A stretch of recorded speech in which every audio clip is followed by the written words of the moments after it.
في أقصى الجهة اليمنى لكنها أقرب لدى يوسف، لكنها لدى الحساوي. أحمد في المناطق الأمامية، أحمد استلم، لف ودار، من يبحث عن مرور، التصويب والوصول الأول والتهديد الملحوظ من لاعبين الفريقين. النقلة والتمريرة المتابعة، الضربة الرأسية، الدربكة، لكنها سهلة. أقرب لدى الحساوي. أحمد يا عيني، الحساوي بالمرور بالتقدم يلعب له كرة لدى عبد الله.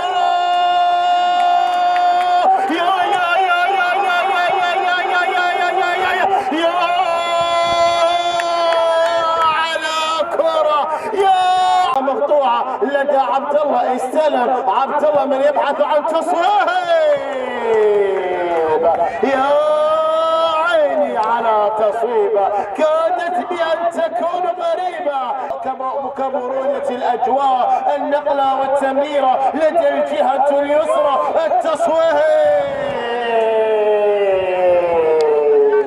هذه فين يا عبد الله؟ هذه بعيدة على لدى الباك الايسر، استلم على نقله لدى المناطق الاماميه، يلعب له كره لدى الحساوي، كره ملعوبه، الاستلام،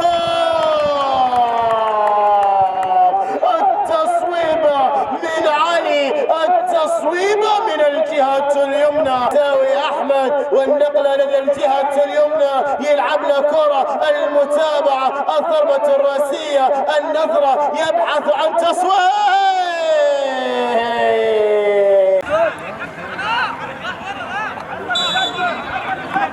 لمصلحة سلوادي. على يسار علي، على يسار حارس المرمى، كرة ملعوبة، المتابعة مشتتة، عدت إلى رمية جانبية. ومع هذه الكرة حكم اللقاء يعلن عن نهاية مجريات شوط ثاني.